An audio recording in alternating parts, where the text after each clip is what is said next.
নমস্কার বন্ধুরা, আমি মুন কিচেনে আপনারা সবাইকে জানাই স্বাগত। আজকে আবারও এসেছি নতুন ভিডিও নিয়ে। আজকের রেসিপির নাম হলো মটন কষা। আজকের ভিডিওটা শুরু করার আগে আমার চ্যানেলটাকে সাবস্ক্রাইব করার অনুরোধ রইল। আজকের রেসিপিটা খুব কম সময়ের মধ্যে কম মশলা দিয়ে রান্না করে দেখাবো। তাহলে চলো রেসিপিটা শুরু করা যাক। মশলার পেস্ট করার জন্য নিয়ে নিচ্ছি 2টা বড় সাইজের পেঁয়াজ কুচি, 2টা রসুন, অল্প আদা, কাঁচা লঙ্কা 8-10টা। আপনারা ঝালটা কম বেশি করতে পারেন। এখন আমি এই সবগুলো মশলা একসাথে পেস্ট করে নেব। ফোড়নের জন্য 2টো বড় সাইজের পেঁয়াজ কুচি করে রেখেছি, তার সাথে 2টো তেজপাতা। এখন গুঁড়ো মশলার জন্য নিয়ে নেব হলুদ, জিরে গুঁড়ো, ধনিয়া, মটন মশলা, কাশ্মীরি লাল মরিচ আর স্বাদ মতো নুন। আমি 500 গ্রাম আলু বড় বড় করে কেটে ধুয়ে রেখেছি। আমি মাংসটা দোকান থেকে পিস করে নিয়ে এসেছি। তারপর মাংসটা ভালো করে ধুয়ে পরিষ্কার করে রেখে দিয়েছি। সব মাংসগুলো প্রেসার কুকারে দিয়ে দিচ্ছি।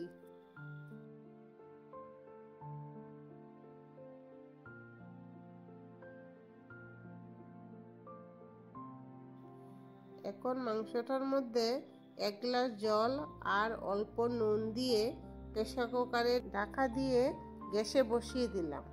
এদিকে কড়াইয়ে তেল দিয়ে গরম হতে দেব। তেল গরম হওয়ার পর এখন কেটে রাখা আলুগুলো দিয়ে দেব। তার মধ্যে হলুদ দিয়ে নাড়াচাড়া করে নেব। অল্প নাড়াচাড়া করার পর আলুগুলো সিদ্ধ হওয়ার জন্য ঢাকা দিয়ে দেব। 10 মিনিট পর ঢাকা সরিয়ে দেখছি আলুগুলো প্রায় সিদ্ধ হয়ে গেছে। তাই আলুগুলো একটা পাত্রে নামিয়ে নেব। এই তেলের মধ্যে আরও অল্প তেল দিয়ে এর মধ্যে দিয়ে দেব 2টি তেজপাতা আর দিয়ে দেব কুচি করে রাখা পেঁয়াজগুলো।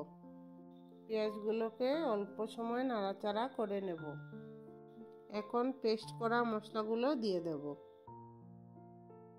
এখন পেস্ট করে রাখা মশলাগুলো ভালো করে ভেজে নেব।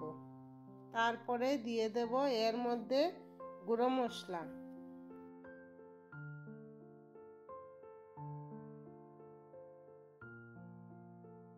এখন মশলাগুলো ভালো করে মিশিয়ে নেব।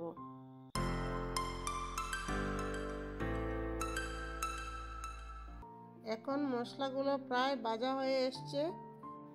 দেখুন, এখন আমি সিদ্ধ করে রাখা মাংসগুলো দিয়ে দেব। প্রেসার কুকারে মাংসগুলি আমি 4-5টা সিটি দিয়েছি যাতে সিদ্ধ ভালো করে হয়ে যায়। এখন মাংসের সাথে মশলাগুলো ভালো করে মিশিয়ে নেব। তারপর ভেজে রাখা আলুগুলো দিয়ে দেব। দিয়ে আরও অল্প সময় নাড়াচাড়া করতে থাকব। এখন 5 মিনিটের জন্য ঢাকা দিয়ে দেব।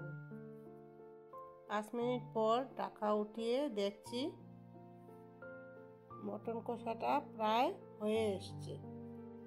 এখন এর মধ্যে পরিমাণ মতো জল দিয়ে ঢাকা দিয়ে দেব।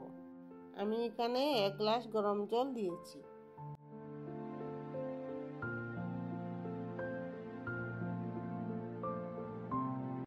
তো দেখুন মটন কষা ফুটে এসছে। এখন ফোড়নের জন্য একটা চামচে ঘি আর গরম মশলা দিয়ে গ্যাসের ফ্লেমে গরম করে নিয়ে মটন কষার ঝুলে দিয়ে দেব।